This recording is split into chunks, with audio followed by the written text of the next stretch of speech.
Lo sebagai ulama akan ngomong terus, sedekah itu penting. Nah, tapi golek duit angel dikekno wong gak iman, Gus. Terus ulama marahi.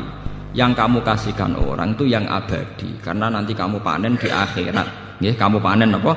Di akhirat. Justru yang kamu pakai pribadi itu rawan ndak abadi, karena kadang nuruti nafsu. Sehingga kita mulai punya tradisi sing dikekno wong iku sing abadi. Ya kita akan ngomong gitu terus.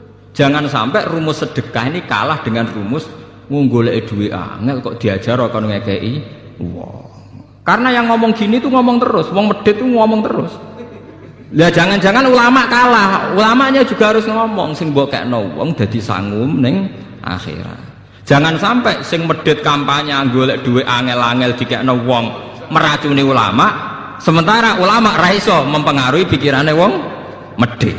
Iku ulama kualik jenenge, paham? Mestine ulama sing mengaruhi wong awam, ora kok wong awam mengaruhi ulama. Itu pentingnya fastabiqul napa? Khairan. Itu juga butuh kompetisi dan butuh kontinu. Artinya ya kudu ngomong terus. Falyudhri alim napa? Ilmu.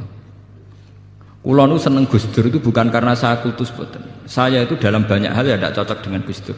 Tapi kula cocoknya mergo ngomong terus. Coba berapa ratus wacana yang karena digulirkan Gus Dur wong bakas. Nah jane bakas ora kudu cocok. Tapi barokah dibakas tetep dadekno intelek. Mulane kula semua ulama iku kudu ngomong terus. Kowe keliru lah pokoke dadi intelek. Ya barokah dibakas kan? Barokah napa? Dibakas. Mulane diarani ana bahsul masail. Masalah itu kalau dibahas tetep diarani intelek. Senajan to ora tau ana solusine. Mulai dhisik muktamar NU Cek Muhammadiyah agar hukumnya bank gimana? Mesti kaule telu boleh di.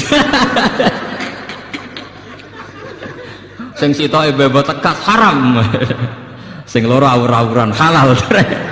Sing telu bebas hati-hati jare subhat. Wis mulai dhisik halal haram napa? Subhat. Mulai dhisik mulai muktamar pertama 26 sampai saat ini 2010. Tapi barokah dibahas tetep dadi intelek. Mergo kiai sing lugu-lugu takok. Pase bank piye to? Akhire ana pakar bank kan nerangno. Berarti benten ya Bang Rien. Tapi lumayan dadi paham. Misalnya ngeten, kula beberapa kali ikut ya. Dulu itu kenapa riba begitu dihujat? Mergo kaitane pancen wong melarat, utang wong sugih ben kelar mangan. Nggih, wong melarat, utang wong sugih ben kelar mangan. Fakul lama zada fil ajal zada napa fir riba. Jadi misalnya kula utang jenengan 100.000 nggo mangan. Janjine seminggu bayar, jebule ra iso bayar, ditambahi bungane 120 nganti 140. Intine iku terus riba begitu dihujat pangeran, wong ngutangi wong melarat kok arep-arep dibungani, iku rak meres kere. Wong kere kok diperes. Bareng bank diwalik, wong melarat malah ra iso utang bank. Wong syarat utamane nganggo jami. Sing utang wong sugih. Bareng kiai ini diterang. Dados bank duit negara, Mbah. Nggih, duit negara. Jumlahnya miliaran triliunan niku sing saged utang tiang-tiang sugih, terutama Cina-Cina niku. Lah niku nak jenengan haramno ngangge bunga. Berarti nyaure lawaran lho, Mbah. Negara ora untung. Nek ngoten benten. Mergo dekne eman, ana Cina enak-enak entuk utang kok ora bayar. Bah. Dadi kowe nak ngaramno bunga nemen-nemen iki nguntungno Cina, mergo tukang utang bank ora mbok wajibno bayar bunga. Mikir ya hukum kok nguntungno napa? Cina. Berarti benten Gus, benten Pak. Ndak, ini sing penting niki balik pentingnya ulama omong. Lah gunane yo ngomong niku. Ya akhirnya tetap ora putus, tapi kan lumayan. Ana proses intelektual, ana proses transfer informasi, ana proses pendidikan. Ngomong ya penting. Tapi yang bermutu lho, mau kan value diril alim ora jahil lho. Anak jahil ngomong malah ngacokno masalah ayo. Ngalim yo ngalim, ngalim yo ya ngalim. Jadi tetap penting. Dulu tuh orang tidak tahu yang namanya intelijen itu apa, konspirasi itu apa. Gara-gara dibokas, ya akhirnya uang roh. Coba berapa ilmu yang karena didiskusikan di TV, karena ada dialog, orang tetap menjadi intelek. Tetap ono hikmah, tetap wonten apa? Hikmah. Dan itu tradisinya Quran hadis. Sesuatu itu didiskusikan, diulang-ulang. Bahkan Quran piyambak beberapa kali satu ayat sampai fabi ayyi alai rabbikum apa digazibun diulang-ulang. Mana kalau seneng Gus Dur ora kok perkara mesti bener gitu. Nggih seneng ngomong. Nek ora ngomong bahaya.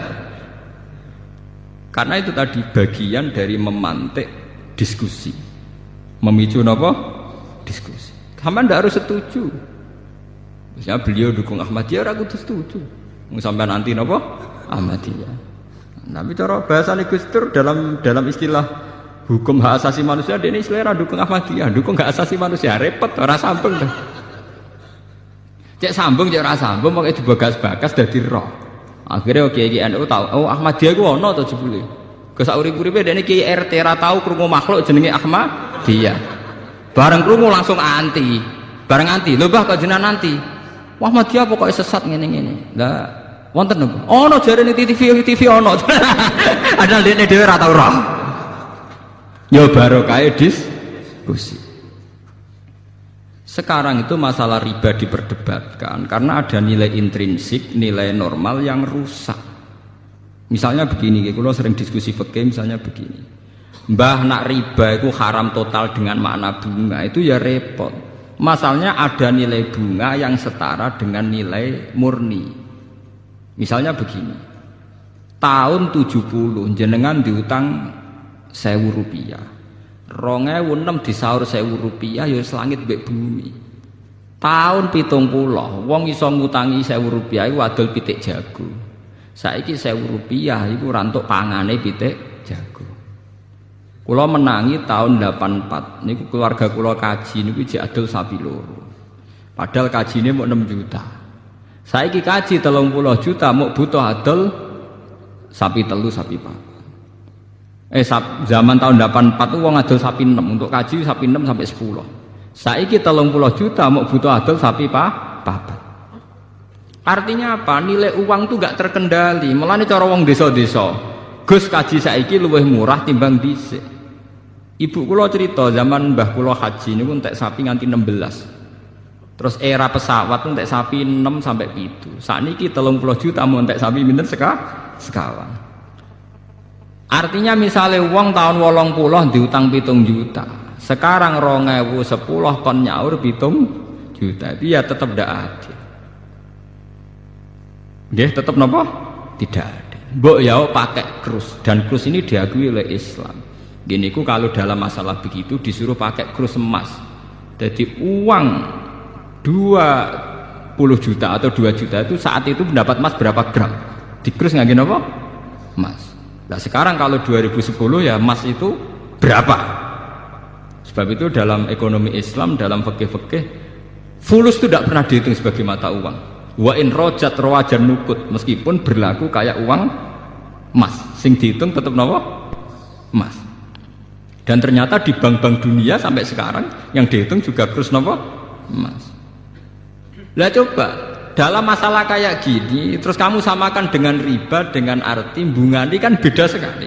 Itu kan penyusutan faktor deflasi, faktor pengurangan nilai uang. Lho nggih to nggih. Misale sampean diutang tahun 80, diutang 2 juta. Tahun 2010 disaur 2,5 juta. Terus kowe ngukumi sing 500.000 riba, mergo nambahi. Jare sing ngutangi tambah apa ya cek rugi aku. 2 juta dhisik 2 juta saiki, tengah saiki ku jek akeh 2 juta. Mbok arani riba gak trimo tenan lho. Kok mbok arani riba ku piye wong aku cek rugi kok mbok arani apa? Riba. Wong dhisik aku ngutangi kowe 2 juta wis adol sapi, saiki 2 juta untuk wedhus misalnya. Lah baru kayak diskusi ini kalau buatan nentokno hukum loh, ini tidak saya dalam konteks nentokno hukum buatan. Baru kayak diskusi akhirnya kiai kurang masalah yang terjadi dalam sistem keuangan. Berarti benten Gus, ya benten. Akhirnya ono lahir kaul subhat ya Gus, ono subhat. Wah akhirnya boleh saya karena basul masail masalah riba itu haram, halal, subhat. Lah anak sing halal diputusi, kenekatan. Iku gak ono ulama senekat itu. Iku iseng, mboten ngarah ono riba halal muhal. Tapi masalahnya riba dengan sistem perbankan sesuatu yang dulu-dulunya memang beda itu. Dhisik wong kere utang nggo mangan. Saiki sing iso utang kudu wong sugih. Wong syarat awal kudu ngangge napa? Sertifikat ngangge jaminan. Iki kowe mau 30% saka nilai napa? Aguna. Faham niku pentingnya napa? Idza dzaharatil fitan wal bid'ah falyudhiril alim napa? Ilmu. Sudah gitu sebetulnya ya, dalam utang piutang wong kampung itu ada solusi yang tidak riba tapi baik. Kulon beberapa kali mutusno sengketa itu tonggo-tonggo kulon itu kathah di masalah ngoten. Misale pamane ngutangi adike, dinggo kawine ponakane. Biasanya kan didolo pedet nggo sapi. Walhasil tahun 90 Gus kulon tahun 90 diutangi 600.000. Riyen niku tak dolo pedet. Lho saiki 2010 ape disaur 600.000. Niku hukume piye, Gus? Aku dhisik ngutangi adol pedet ya kok nyaur pedet. Tenan disaur pedet tenan ya payu 1,5 juta tenan. Paham ya? Kita harus adil. Itu tidak riba. Nggih kula kandhani. Misale termasuk riba, gelem ra gelem kudu jenengan ikhlasno. Piye wae kakake sampean iso ngutangi sampean barokah adol pedet. Dhuwit 600.000 wujude adol pedet. Saiki saur pedet enak kowe ora kuwatir. Dene yo ngakoni adik nggih Gus Riyen didol pedet. Ternyata disaur pedet dadi 1,5 juta nganti 2 juta. Toh jelas-jelas Nabi dawuh khiyarukum ahsanukum qada'an. Sing apik sing utang iku tau diri. Iku Nabi nate utang pedet disaur sapi. Nggih Nabi nate utang pedet disaur napa? Sapi. Ketika sahabat tidak mau nerima ya Rasulullah, yang saya pinjamkan ke jenengan itu pedet. Ora, aku wong apik. Nah apik ku nak nyaur diluwahi jarene. Aku wong apik, wong pilihan.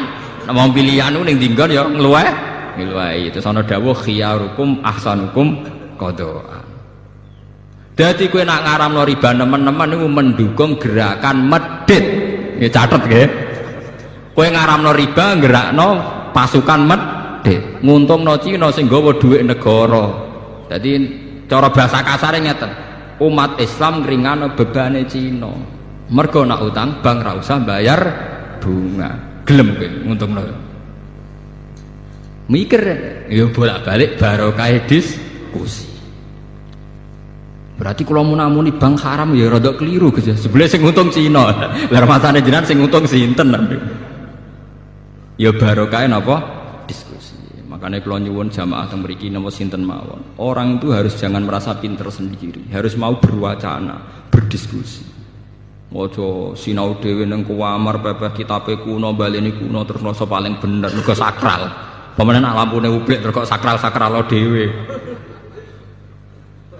Kadang kita itu kultus itu karena fisik. Juga le dukun ning desa ngisor pring, rata wadus sawangane muandi. Tapi nek wis ning gone lobi hotel muacak nggawa HP, sawangane wis gak mandi. Lha iku jenenge wong ku kena justifikasi, kena napa? Nggih ngoten niku. Menusa pancen ngoten niku. Seakan-akan diskusi modern itu pasti sekuler, yang salah pasti benar, tidak bisa begitu. Pepeh dukun ngisor kali, ngisor wit, golekane wangel, mobil ra iso, sepeda motor gak iso. Wonge ra tau wadus, wa tak wadus. Sanjen sawangane mandi tenan. Jajal kowe ning dukun, HP-ne wis 3G, omahe rumpesi, sawangane kan rapati napa? Mandi. Padahal iso wae kowe mandi timbang sing ning ngisor napa? Ali. Nah, tapi manusia itu mudah terjugesti. Wong salaf sing penggaweane ning omah, balene kuno sinau kitab-kitab kuno. Sawangane mesti wong bener. Sementara sing modern itu gawe organisasi nyelametno umat, sawangane wong mlete. Tapi sawae cara Allah bener sing itu, mergo sing itu elek-elek sing ngurmati umate Kanjeng Nabi. Sing ning omah terus egois ngurusi awake dhewe. Paham ya? Cek barokah sing itu. Ijek ngurusi wong akeh. Khairun nas anfa'uhum linnas. Sing tengok-tengok ning omah kok nang ngurusi awake dhewe. Paham ya? Meskipun tetap wong soleh lho nggih, tapi tingkat kesolehane tetap tinggi sing anfa'uhum linnas. Lah tiang-tiang ngeten terus dijak diskusi ya kaget terus. Napa? Ya tapi alhamdulillah sampai kula jek do purun tiang-tiang ngoten purun. Iki kula ya termasuk kiai modern sing ikhlas. Wong ikhlas ora hawane, dadi ora Kulon be modernan yang sepon tak jadi diskusi kulon cek purun. Mergo hawane hawa akhirat. Kulon modern aja hawa akhirat. Ora kok sampeyan yo jane hawa donya tenan.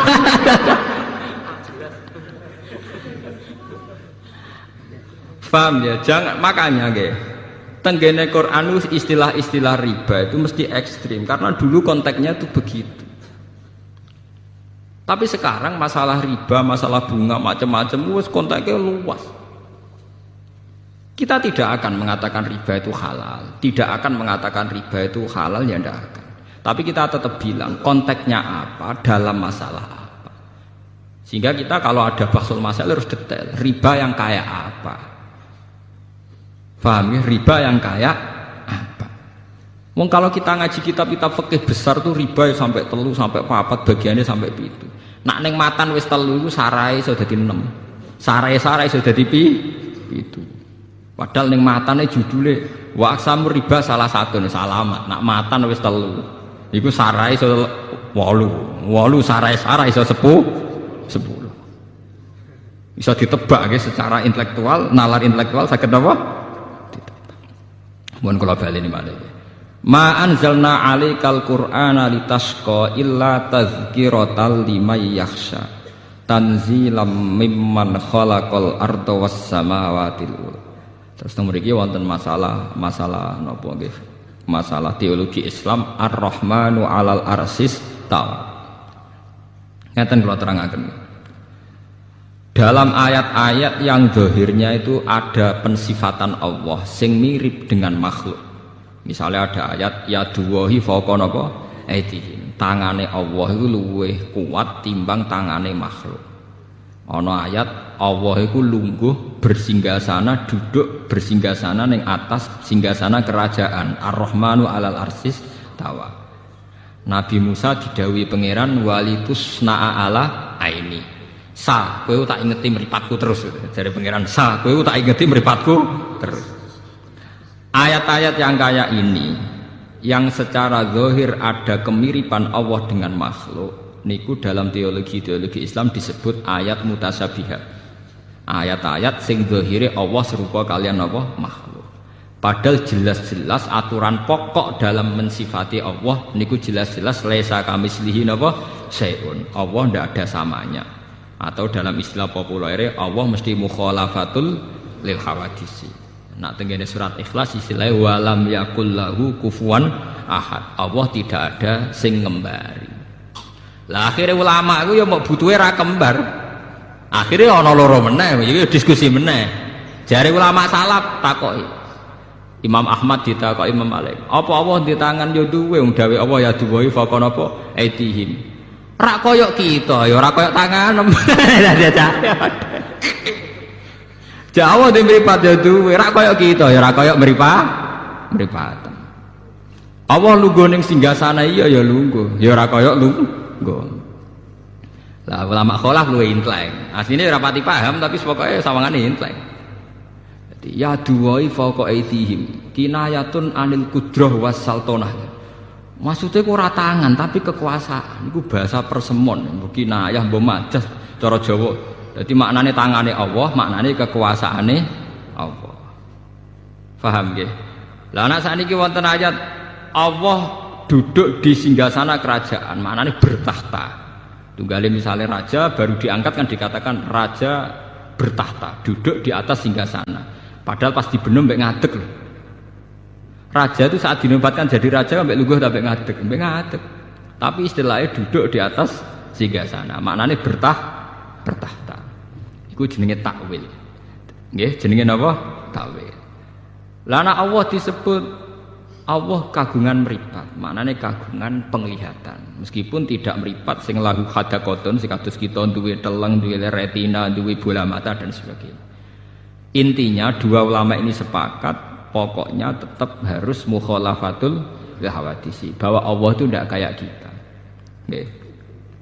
Tapi masalahnya Allah siambak kalian manusia saat menjelaskan hukum manusia niku pasti pakai perangkat media yang dipahami manusia. Misalnya ngeten, mata itu bisa melihat sesuatu kalau benda yang dilihat itu memancarkan sinar. Sampeyan takokno pakar-pakar optik. Yang punya sinar itu bukan matanya, tapi benda yang dilihat. Nggih to nggih pacar-pacar. Sebab itu gambarannya Nabi Musa roh pangeran itu muncul sebuah nur, cahaya. Kalau orang-orang optiker, orang-orang ahli pakar mata itu nggak janggal karena benda bisa dilihat itu kalau memunculkan apa? Sinar atau cahaya. Tapi malah santri-santri sing lunak-lunak wong Islam sing ortodok malah bahaya. Berarti Allah rupa nur. Nur sinar harus padane kaya listrik kaya lampu. Malah keliru. Dalam teori-teori penglihatan, nggih, wong-wong optik darani sesuatu yang dilihat bisa dilihat itu karena ada unsur apa? Cahaya. Makanya maknani cahaya jangan makna lugu kaya Allah merupakan kaya lampu kaya apa mboten. Tapi piye wae critane Nabi Musa sing ngeten iki dimanfaatno iblis. Iblis itu ngendikane Syekh Abdul Qadir niku nate ngaku teng ngarepe Syekh Abdul Qadir beberapa wali niku digagalkan kewaliannya oleh iblis mergo iblis mendo-mendo dadi nur kaya ning gambarane pertemuane mek Nabi napa Musa. Nggih, kaya pertemuane kalian sinten? Nabi Musa. Akhire iblis sing ngaku pangeran itu dianggap pangeran tenan. Terus para wali-wali sing junior iki, wali latihan niku gagal dadi wali mergo saiki nyembah sinten iblis. Dan itu hanya bisa dibatalkan luwih fahamnya ulama. Mestinya saat melihat begitu kita harus yakin laisa kamislihi napa sayun. Oh dasar iblis gak ngarah awar raine kaya kowe mestine kudu dipisah. Paham ya? Makanya banyak cerita-cerita di kitab-kitab itu dan ini orisinal menurut saya cerita-cerita ini. Turune wong alim iku luweh ibadah timbang ibadahe wong bodho. Maksudnya bukan masalah turu mbek ibadah kok apik turu mboten. Ada pola ibadah yang salah, nggih, ada pola ibadah yang salah. Misalnya begini ya, contoh yang paling nyata ya. Wong bodho niku kadang ora roh dur, pepe seneng salat wae nang masjid salat. Tapi sekali mlebu omah, "Dek, sarapanku wis mateng. Endi gedang gorengku, Mang?" Niku kula ngaji teng Yogya tak bolan baleni. Sehingga kenangannya anak istri itu bapak nak teko iku mangan. Cah cilik roe kenangane sampean, pokoke anggere bapak teko iku mangan, bariku glegeken, bariku rokok. Padahal wong saleh tenan, nek nang masjid ya qobliyah, ba'diyah apa ae dilakoni. Tapi ketika di rumah khas sebagai manusia sing koyok kewan golekane pakanan nah iku kental. Ngamuk perkara rokoke ilang, mbok ngamuk perkara rung disediani mangan, mbok ngamuk perkara gedang gorenge dikekno anake. Padahal jatahe dekne. Ini melahirkan memori yang buruk, memori yang napa? Buruk. Sehingga ibadah sing model ngeten iki, qobliyah ba'diyah ning masjid ora pati ditampa pangeran. Mergo ibadahe wong bodho. Niku sampai Nabi nate duka. Ada seorang sahabat soleh meneng masjid salat. Nabi cara ngingatkan sambil duka. La taj'alu buyutakum kuburan. Omahmu iku mbok dadekno kuburan. Coba kalau begini, makanya sholat yang sunat di masjid itu sebetulnya hanya tahiyat masjid dan fardu. Nggih, kabeh ulama ijma sholat yang sunat di masjid itu hanya tahiyat masjid dan apa? Fardu, ma'al jamaah. Kalau lainnya itu sebaiknya di rumah. Bahkan sholat sunat di rumah itu lebih afdal beberapa kali dibanding sholat sunat di masjid. Ini riwayat sahihah dan disepakati semua ulama. Logikanya sederhana. Kula nu ngrasakno tenan. Anak-anak kula mulai cilik nggih senenge Quran karena dia taunya kalau habis maghrib bapak pasti baca Quran, ibu baca Quran. Ya sudah, kenangannya hanya itu. Kenangannya kalau saya habis pergi misalnya mesti wudu. Ya tidak tahu alasannya, pokoknya tahu itu. Saya itu belum pernah datang terus tanya makanan. Angger teko nggih wudu, terus santai. Bar 5 menit lagi takok nak lesu nggih golek mangan. Jangan sampai memori anak kita, istri kita nyambut kita pertama pikirannya apa? Pakan. Sehingga kadang anak wong saleh iku watake kepaduan. Mergo roh bapake angger teko ya pakanan. Engko ngamuk ya perkara pakanane ilang. Bagaimana Anda bisa mendidik anak dengan suasana pakanan? Cara Quran yakuluna kama takulul an'am. Itu tidak bisa begitu. Lah omah sing koyok ngono iku Nabi istilahno ekstrim, iku jenenge omah kuburan. Istilah Nabi la taj'alu buyutakum kuburan. Kowe padha karo ndadekno kuburan ning omah. Lho Nabi niku kula niku nggih Kula nu masih urip modern, artinya modern misalnya jagane sesuk kula nggih gadah sakniki. Itu sudah modern. Tapi kula tetap tawakal. Artinya ngeten. Kan beda nggih. Nggih niki rungokno tenan nggih. Misalnya saya tanya istri saya, "Dek, sesuk masak apa?" Artinya memori makanan itu dimulai tanya jam 8 malam. "Dek, sesuk sarapan opo?" Malam itu sudah ada memori. Akhirnya bojoku mikir, "Sesuk masak opo ya? Sop apa pecel apa sambel?" Berarti bengi iku serapati eling pangeran. Mergo mikir nentokno senengane bojone. Wesuk tangi turu memulai piye carane gawe pecel. Itu kriminal. Nah, ulama ngoten niku napa? Kriminal. Coba bandingkan misalnya begini, saya sebagai manusia kadang kepengen sesuk pengen mangan pecel, tapi tak empet. Wes pokoke bengi iku wiridan utawa sinau. Pas mulai jam belanja saya baru bilang, "Dek, apike masak pecel." Itu ada waktu 12 jam di mana saya punya ruang yang bebas mikir agama, mikir ilmu. Bojoku ya di ruang bebas tahajud, mikir ibadah. Karena nggak perlu dicekoki sesuk masak apa. Bedanya sangat beda. Paham ya? Karena salah memulai itu ya salah. Mulane ketika ada Nabi, fa innakum fi sholatin man tadzartumus sholat. Kowe iku ya wis salat nak ngenteni salat. Misalnya begini.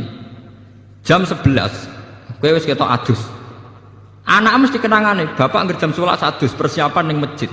Berarti satu rumah iku wis sepakat. Ah, bapak ora ngarah mangan, anggere adus mesti persiapan ning masjid, ora ngarah mangan. Bojo ora perlu nabrak goreng tempe, goreng gerah, wis kere ribet. Paham ya?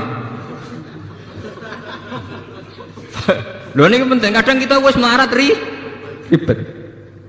Kowe ku wis melarat, wis terkenal nak teko-teko takok pakanan. Wong duwene gereh mek lengko kletik entek. Wah, akhire bojo kan ribet. Lho wong melarat malah repot. Goreng tukul ngose. Engko bareng ape nyumet koreke rusak. Paham ya? Lho wis ngerti nak mangane ndek ning ribetno bojo kok teko-teko takok napa? Mangan iku ora memperkeruh masalah to. Coba kalau dari awal sampai tradisi Islami, karena Rasulullah idza qadima min safarin bada habis sholat. Bojomu kan tenang, gerah ya rontok entek, minyak goreng yang rontok entek, tapi tenang ya. Bojoku teko mesti sholat sih. Engko ora ngapun arung mangan, wong bar sholat itu setane ilang, rapati kereng. Setane rapati kereng. Artinya bener-bener ma anzalna alikal Qur'an apa litasqa. Sing mari kowe tasqa mergo ora tau konsep Qur'an. Kere mentakok pakanan. Wah, akhirnya kayu nentak, bojone nyebul kompor rabar-bar, tetap ramateng-mateng ngomak. Bareng diamuk sesuk bojone nglawan. Kon masak ngono suwi, ora suwi piye Mas? Duwe ra duwe gara-gara kowe. Wah, akhirnya malah parah. Luwih parah meneh kan. Menggugat aslul mas Allah. Coba kalau sampean terkenal ning arepe bojo manamu. Itu harus dilatih. Saya sendiri juga hingga detik ini melatih. Ibu kula nu paling tenan, mboten. Dadi gamane nyedakno mangan kula kok keliru, wis yakin gak ngarah bojoku ngamuk urusan pakanan. Wis pede pol. Kula lah tak jaga betul. Mulane kula tapi kula wong modern dadi tak elmoni. Kecewa mangan ning omah ya marung.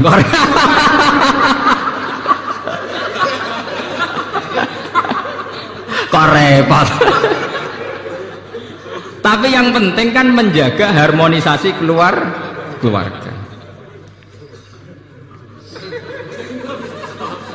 Nggak, artinya nggak apa-apa loh. Ilmu modern dipakai sarana untuk kebaikan bersama. Daripada ke ngamuk bojo perkara tempe hilang, ya sudah.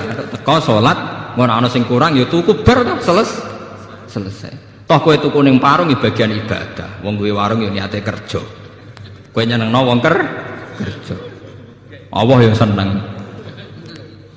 Mbah kula nu senengane marung, bapak kula senengane marung. Nanti kula tangkleti. Cara ulama itu kan marung kadang pantangan. Tapi nak bapak kula, mbah kula termasuk guru kula ge seneng marung, tak takoki.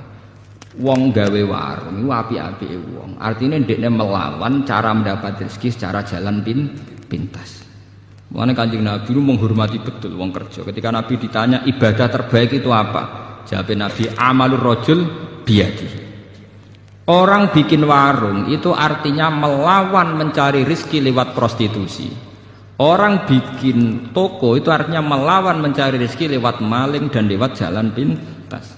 Maka proses-proses perdagangan ini menurut Islam semuanya dianggap ibadah, karena sama saja melawan bentuk nyari rezeki lewat jalan pintas. Tapi kita kadang sebagai kiai ku bodoh, nganggep wong di warung kedunya, wong di toko gede napa kedunya. Cek seneng monis wong liya ku. Mboten tenang, sal Nabi piyambak itu memberi apresiasi penghormatan yang tinggi. Nabi ketika ditanya ibadah terbaik itu apa? Amalur rajul biyadi. Nabi pernah ditanya ayul kasbi atyab, qol amalur rajul biyadihi wa kullu bai'in mabrur.